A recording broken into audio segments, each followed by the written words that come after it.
Good morning to all of you. मैं दशरथ सिंह एक बार फिर आपका स्वागत करता हूँ। आज का जो अपन एयरफोर्स का पेपर सॉल्व कर रहे हैं ये भी पेपर 2021 का ही है। ठीक है। और जैसे कि मैं आपको हमेशा ही कहता हूँ कि आज भी इसी टाइप के सवाल आते हैं। ठीक है। 2026 का जो पहला इनटेक हुआ था बिल्कुल ऐसे ही सवाल आए थे। 2026 का जो सेकंड इनटेक होगा 25 सितंबर से सेम सवाल आने वाले हैं। तो आपको एक आइडिया हो जाएगा कि एग्जैक्टली एयरफोर्स में आ क्या रहा है। देखिए, फर्स्ट सवाल में आपको सेम वर्ड ढूंढना है। ठीक है। ये मेमोरी बेस्ड पेपर है। तो पैसेज के अलावा जितने भी सवाल है अवेलेबल वो मैं आपको सॉल्व करा रहा हूँ। तो इसमें आपको सिनोनिम ढूंढना है, मतलब सेम वर्ड। ओके।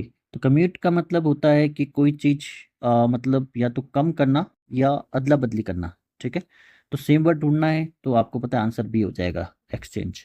इनकेस का मतलब बढ़ाना है तो अपोजिट हो गया। अपहोल्ड का मतलब भी कोई चीज बढ़ाना, अपोजिट हो गया। तो ये दोनों आंसर नहीं होंगे, आंसर हो जाएगा एक्सचेंज, क्योंकि कम्यूट का मतलब होता है किसी अदला बदली करना है, किसी चीज को कम करना। सेकंड में आपको प्रपोजिशन सॉल्व करना है। ठीक है। देखिए, miss Shreyas lives adjacent dash the children's park in Hooghly. इसका मतलब होता है नज़दीक, कम डिस्टेंस पे, टचिंग। ठीक है। कोई चीज़ नज़दीक या टचिंग। इसके बाद फिक्स प्रीपोजिशन है। इसके बाद हमेशा इंग्लिश में टू आता है। ठीक है। फिक्स याद रखना आप। इसका मतलब कोई चीज़ करीबी, टचिंग। नेक्स्ट सवाल देखें तो ये है आपको डायरेक्ट इनडायरेक्ट स्पीच का।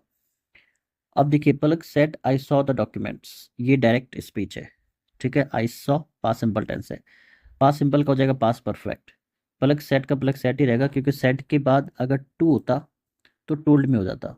तो Palak said that she had seen the documents, I का शी हो जाएगा। ये सही लग रहा है पर अपन ऑप्शन बाकी चेक करेंगे। Palak said that I saw, ये तो गलत है। Palak said that I had seen the documents में आई गलत है, क्योंकि पलक ने अपने आप को आई कहा है तो अब वो शी हो जाएगा। पलक सेड दैट शी विल गलत है। ठीक है।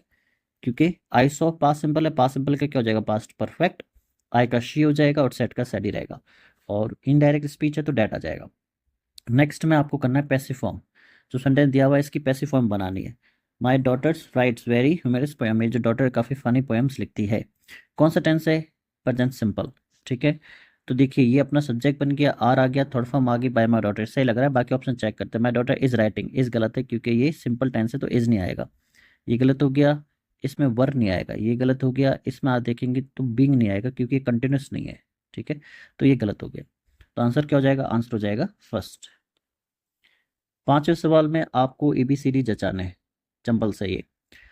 अब देखिए, इसमें अपन स्टार्ट करते हैं। इसको दो तरीके हैं। अगर आपकी रीडिंग अच्छी है तो आप इसको पढ़ के सेट कर लीजिए। अगर आपकी रीडिंग इतनी अच्छी नहीं है तो आप ऑप्शन वाइज चल सकते हैं कि कौन सा ऑप्शन फिट हो रहा है। अपन पहला ऑप्शन से स्टार्ट करते हैं। The streets are paved now, जो स्ट्रीट्स है उन पे जो रास्ते बना दिए जाते हैं पत्थर से। Now and the telephone and electric companies are cutting down more and more of the shade tree, the water oaks and maples. ठीक है। ये सही लग रहा है। बाकी ऑप्शन चेक करते हैं। ए से स्टार्ट किया, telephone electric companies are cutting down more and more of the shade trees and water oaks and maple etcetera that stage are wave end. इसमें बी लास्ट में नहीं आएगा क्योंकि एंड के बाद कुछ खत्म नहीं हो रहा है, तो बी लास्ट में नहीं आएगा। तो ये नहीं होगा। फिर डी से स्टार्ट करें, आर, आर से कोई भी सेंटेंस स्टार्ट नहीं होगा क्योंकि आर के बाद सब्जेक्ट ही मिसिंग है, ये भी नहीं होगा। फिर डी से स्टार्ट करें तो आर से स्टार्ट नहीं हो सकता, तो आंसर ए पहले भी लग रहा था और अब 100% श्योर हो गए। तो आप इसमें ऐसे कर सकते हैं, आप इसको इस तरह से सॉल्व कर सकते हैं ताकि आप ऑप्शन वाइज पकड़ लें कि क्या सही हो सकता है। ठीक है। रीडिंग अच्छी है तो इसको पढ़े, नहीं है तो सीधा ऑप्शन से पढ़ें और उससे आपको समझ मिल जाएगा कि कहाँ स्टार्ट हो सकता है सेंटेंस, कहाँ नहीं हो सकता, कौन चीज़ आपस में कनेक्ट हो भी सकती है, नहीं भी हो सकती है। चलिए, सिक्स सवाल में आपको क्या चुनना है, इसमें आपको वन वर्ड चुनना है। बहुत सिंपल सा है। One who offers his service to his own free will, जो अपनी फ्री सर्विस देता हो बिना किसी पैसे के, समाज सेवा करता हो। बहुत सिंपल है। Option C volunteer. ठीक है। तो नौकर हो गए, ये मजदूर हो गए, ये क्रू मेंबर, कोई भी शूटिंग हो रही है, कुछ भी हो रहा है जहाँ पे बहुत सारा क्राउड है जो उनकी हेल्प कर रहा है। वॉलंटियर में होता है जहाँ कोई अपनी मदद जो है फ्री ऑफ कॉस्ट देता है। जैसे कहीं भूकंप आ गया तो लोग वॉलंटियर हेल्प करते हैं। ठीक है। तो उन्हें गवर्नमेंट की तरफ से कोई पैसा नहीं मिलता पर वो एनजीओ से जुड़े हुए होते हैं, अपनी सर्विस फ्री में देते हैं। नेक्स्ट में आपको क्या करना है, ब्लैंक, फिलिंग द ब्लैंक चाहिए। इसमें अब आपको क्या करना है, देखिए, if I had, if I dash a good match I would have got married. Would have got married third condition में आता है। ठीक है। ये कंडीशन का है, first, zero, one, two, three.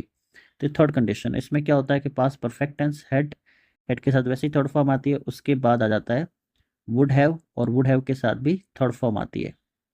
तो वुड हैव गॉट मैरिड बिल्कुल सही है। पास परफेक्ट कहाँ है, पास परफेक्ट ऑप्शन ए। कंडीशन अच्छे से पढ़ लेना, चार कंडीशन है, एक नंबर की जरूर आनी है। आठवें सवाल अगर अपन देखें, if you set your mind to a goal you dash it for sure, ये कंडीशन फर्स्ट है, ठीक है। फिर सेट, अगर आप एक अपने टारगेट पे माइंड सेट करोगे तो आपको सक्सेस जरूर मिलेगी, यू विल अचीव। इसमें क्या होता है कि present simple plus future simple use होता है, ठीक है। तो ये हो गया present simple, you set your mind, और ये हो गया फ्यूचर सिंपल। नेक्स्ट में फिलिंग द ब्लैंक्स है। The stories in Arabian nights are really full test excitement. Full of होता है इंग्लिश में, फुल के साथ क्या लगता है, ऑफ। फुल ऑफ एक्साइटमेंट हो जाएगा, ठीक है। Next, a beautiful green birds flew test the mountains. जो बर्ड्स उड़ेगी वो बिना टच उड़ेगी। टच का मतलब ओवर होता है, कोई चीज़ किसी चीज़ के ऊपर फिजिकली प्रेजेंट होती है तो ऑन आता है। इन कोई चीज़ किसी चीज़ के अंदर है, एट लोकेशन है। ओवर होता है जब कोई चीज़ किसी के ऊपर है लेकिन टच नहीं है। 15 सवाल, इसमें आपको एरर निकालना है। Audience has taken there seats, okay. अब देखिए इसमें क्या है, audience has taken there seats में इसमें जो एरर हो जाएगा वो हो जाएगा ए में। अब ए में क्या दिक्कत है, ऑडियंस जो है वो एक ग्रुप भी हो सकता है जिसमें 2 लोग भी हो सकते हैं, 10,000 लोग भी हो सकते हैं, उसकी कोई प्रॉब्लम नहीं है। और ऑडियंस जब ग्रुप में आएगा तो वो सिंगल होगा, मतलब है सही है। लेकिन ऑडियंस में क्या होता है, जब एक ही ग्रुप में भी अलग अलग लोग हैं, अपन इंडिविजुअल बात करें, मान लीजिए एक ग्रुप है जिसमें मान लीजिए एग्जाम्पल के 40 लोग हैं, तो अपन अगर हर एक की बात करें तो ऑडियंस दे की तरह काम होता है। पूरे ग्रुप की बात करें तो ऑडियंस इट की तरह काम करता है। तो यहाँ पे अलग अलग सीटों की बात हो रही है, देयर का यूज हुआ है, मतलब उनको इंडिविजुअल गिना जा रहा है ऑडियंस को, तो हैज नहीं आएगा, हैव आएगा।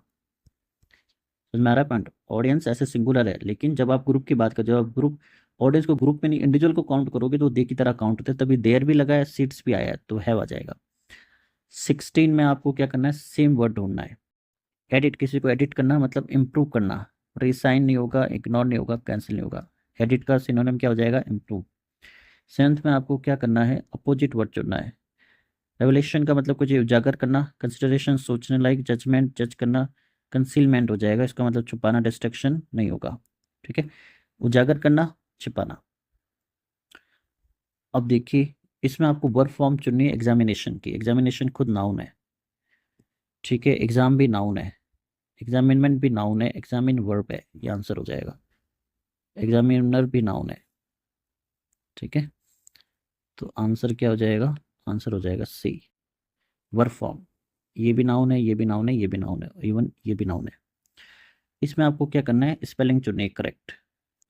तो स्पेलिंग जो इसमें हो जाएगी, इसमें हो जाएगी स्पेलिंग बी सही, ठीक है। इसमें ओ की जगह ए आएगा, इसमें ए की जगह ओ आएगा, इसमें जे की जगह जी आएगा, राइट। 20 सवाल, एरर का चुनना है। The woman broke up when the police told her that her son has died. अब देखिए ब्रोकअप तो होता है किसी से रिश्ता तोड़ना, यहाँ पे आएगा ब्रेक डाउन का हो जाता है। ब्रेक डाउन होता है किसी का अचानक रोने, ब्रेक डाउन का हो जाएगा ब्रोक डाउन।